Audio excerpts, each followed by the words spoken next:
Welcome. So, this is one of the topic of our chapter Nationalism in India. Today I am going to discuss about the topic how participants saw the movements. How participants saw the movements. Which movement? Civil disobedience movement को में किन लोगों ने participate किया और उन लोगों के अनुसार से आंदोलन को किस रूप में देखा गया, ये इस टॉपिक के अंतर्गत में पढ़ना है। जो पहला कम्युनिटी यहाँ पे डिस्कस हुआ है वो है रिच पीजेंट्स। जैसा आप बोर्ड पे देख रहे हैं कि रिच पीजेंट की जो बात हो रही है, रिच पीजेंट में वो ध्यान रखिएगा कि रिच पीजेंट की जब बात करते हैं तो इसमें आ जाता है पट्टीदार्स। ठीक है, पाटीदार्स। ये पाटीदार्स हैं कौन? पाटीदार्स गुजरात के रिचर्स पीजेंट्स हैं। आप उन्हें लैंडलॉर्ड्स भी कह सकते हैं, जमींदार भी कह सकते हैं। वहीं जाट की बात होती है तो जाट भी जो ताल्लुकात रखते हैं वो ताल्लुकात रखते हैं उत्तर प्रदेश से। ये पाटीदार्स और जाट जो हैं generally richer section of the society से बिलोंग करते थे। ये धनी किसानों में से एक माने जाते थे। अगर हम सीडीएम के पहले की बात करें, ये धनी किसान जो होते थे generally they were the supporters of the colonial rule. पर सिविल डिसोबीडियंस मूवमेंट में ये इस बार जो है इंडियन नेशनल कांग्रेस के सपोर्टर बने। अब बने क्यों हैं, कैसे बने हैं वो समझिए। चूंकि पट्टीदार्स है और जाट्स की बात की जा रही है, ठीक है, पाटीदार्स की बात की जा रही है और जाट्स की बात की जा रही है। पाटीदार्स का जो रीजन है वो गुजरात का रीजन है और जाट का जो रीजन है वो उत्तर प्रदेश का है। ये पाटीदार्स एंड जाट जो है वो प्रोड्यूसर हैं, कमर्शियल क्रॉप्स के प्रोड्यूसर्स हैं। लेकिन ट्रेड डिप्रेशन के वजह से ये जो पाटीदार्स और जाट्स हैं, ड्यू टू ट्रेड डिप्रेशन, जो वर्ल्ड वाइड इकोनॉमिक डिप्रेशन आया था 1926 टू 1930, इस पीरियड में वर्ल्ड वाइड इकोनॉमिक डिप्रेशन देखने को मिला। ठीक है, वर्ल्ड वाइड इकोनॉमिक डिप्रेशन देखने को मिला 1926 टू 1930 के बीच में। अब इस इकोनॉमिक डिप्रेशन का असर भारत पे ही पड़ा। ये ट्रेड डिप्रेशन के नाम से भी जाना जाता है, जिसके वजह से क्या हुआ, एग्रीकल्चर गुड्स के जो प्राइसेस हैं वो कोलैप्स कर गया। मार्केट में इसकी मांग रही नहीं ज्यादा। अब जिस लागत से ये पाटीदार्स और जाट्स पैदा करते थे, अनाज को उपजाते थे, वो लागत भी इनसे ये वसूल नहीं पा रहे थे। ठीक है, दूसरी तरफ जो है फॉलिंग प्राइसेस होने की वजह से जाट्स और पाटीदार्स की जो रिचर पीजेंट्स हैं उनका इनकम जो है पूरी तरह से ड्विंडल कर गया है, गिर गया। कैश जो है ड्विंडल कर गया। इस 30 के बीच में आपने देखा है, ऑलरेडी देखा कि वर्ल्ड वाइड इकोनॉमिक डिप्रेशन है का काल रहा है, जिसमें ट्रेड डिप्रेशन का भी समय देखने को मिला। और सबसे बड़ी चीज है, सबसे बड़ा इंपैक्ट एग्रीकल्चर गुड्स पे पड़ा, जिसके वजह से सोचिए किसान अपनी कमाई कहां से करता है, अनाज पैदा करता है, अनाज को बेचता है, उसके बाद वो प्रॉफिट अर्न करता है। लेकिन ट्रेड डिप्रेशन की वजह से अनाज की कीमतों की मांग घट गई। ठीक है, प्राइसेस उसके कोलैप्स कर गए, खरीदार मिलता नहीं था, जिसकी वजह से इन किसानों के पास, रिचर पीजेंट्स के पास कैश का जो है कैश इनकम ड्विंडल कर गया, कोलैप्स कर गया, गिर गया। और गवर्नमेंट दूसरी तरफ जो है प्रेशराइज करने लगी कि रेवेन्यू उसे हर हाल में कलेक्ट करना है। इस प्रेशराइज शुरू कर दिया गया, प्रेशराइज किया गया कि हर हाल में जो है रेवेन्यू पे करना है।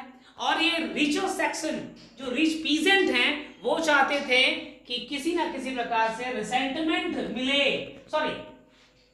रिबेट मिले, रिडक्शन मिले, रेवेन्यू माफ कर दिया जाए। लेकिन अंग्रेजी हुकूमत किसी भी तरीके से इस रेवेन्यू को माफ नहीं करने वाली थी। और यही वजह बना कि जो आपके अमीर किसान हैं उनके मन में असंतोष की भावना जाग गई, जिसके वजह से इन लोगों ने जाट्स एंड पाटीदार जैसे रिच पीजेंट ने निर्णय लिया कि हमें इंडियन नेशनल कांग्रेस और महात्मा गांधी के द्वारा लॉन्च किया गया सिविल डिसोबीडियंस मूवमेंट में पार्टिसिपेट करना चाहिए और अपनी बातों को रखना चाहिए।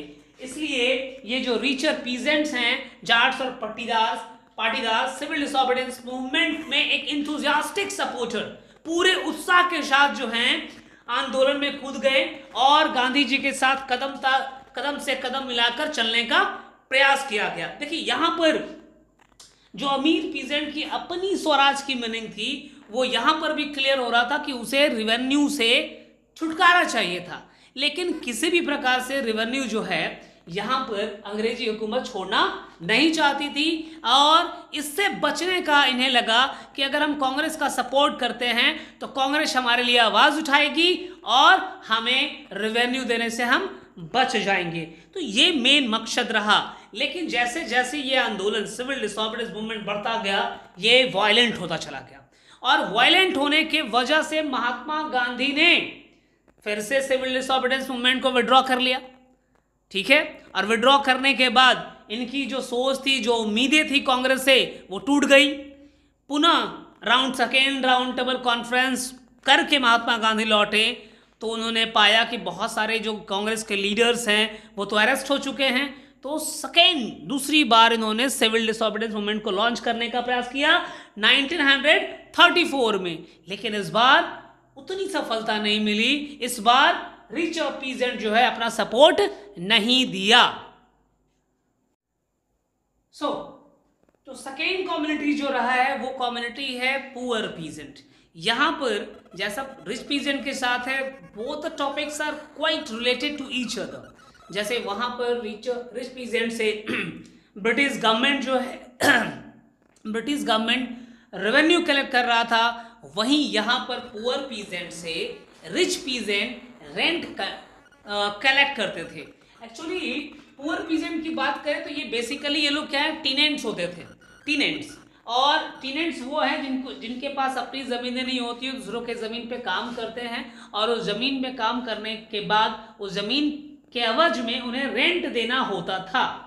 लेकिन 1926 टू 1913 का जो पीरियड है वो पीरियड आपका रहा है ट्रेड डिप्रेशन का। इस ट्रेड डिप्रेशन का असर पुअर पीजेंट पर भी देखने को मिला क्योंकि एग्रीकल्चर प्रोडक्ट्स के एग्रीकल्चर गुड्स के प्राइसेस जो है फॉल कर गए थे, जिसके वजह से इन्हें भी खरीदार नहीं मिल रहे थे, मुनाफा नहीं हो रहा था। तो ये जब इन्हें मुनाफा ही नहीं हो रहा था तो इनके लिए भी परेशानी का सबब था कि ये कैसे रेंट अपना पे करेंगे। तो ये चाह रहे थे पुअर पीजेंट्स कि इनसे जो लैंड रेंट मांगा जा रहा है उसे माफ कर दिया जाए ताकि वो एटलीस्ट एक बेहतर जिंदगी जी सके। लेकिन संभव कहाँ था, ये संभव ही नहीं था क्योंकि रिच पीजेंट से ब्रिटिश गवर्नमेंट मांग कर रही थी। अब उस पर दबाव बना हुआ था तो अमीर किसान जो है गरीब किसानों के ऊपर दबाव बना रहा था कि नहीं हमें हर हाल में रेंट आपको देना होगा। तो जैसे यहाँ लिखा हुआ है they wanted, they that is poor peasants, वो चाहते थे कि जो अनपेड लैंड रेंट है उन्हें माफ कर दिया जाए, रिमिट कर दिया जाए, पर ऐसा था नहीं क्योंकि दबाव अमीर पीजेंट्स के ऊपर भी था कि लैंड रेवेन्यू उन्हें पे करना है। तो जिस प्रकार से अंग्रेजों ने अमीर किसानों के ऊपर दबाव डाला, ठीक उसी प्रकार से अमीर किसान जो है गरीब किसानों के ऊपर भी दबाव डाल चुके थे। अब यहाँ पे सबसे बड़ा मसला क्या खड़ा हुआ, क्योंकि पुअर पीजेंट जो है विलिंगली जो है अपनी इच्छा अनुसार वो आंदोलन में कूद पड़े, ये सोचकर कि हर बार महात्मा गांधी गरीब किसानों के लिए कुछ करते हैं तो इस बार भी कुछ करेंगे।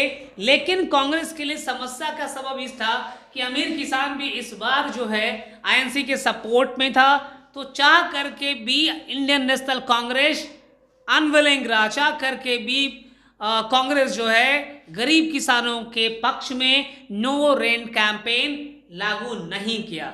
और इस आंदोलन में एक चीज़ सामने फिर से निकल कर आई कि जो रिलेशन है गरीब किसान और इंडियन नेशनल कांग्रेस के बीच में वो अनसर्टेन रहा, उसे परिभाषित नहीं किया गया। वो दो नाव की तलवार पे कांग्रेस सवार थी, तो ऑब्वियस था किसी एक को खुश करने का प्रयास करेगा दूसरा नाखुश हो जाएगा, और अगर दूसरे को खुश करने का प्रयास किया तो पहला नाखुश हो जाएगा। तो ये यहाँ पर क्लियर हो गया कि रिच पीजेंट के वजह से के कारण पुअर पीजेंट की सहायता या हेल्प जो है वो इंडियन नेशनल कांग्रेस नहीं कर पाई थी।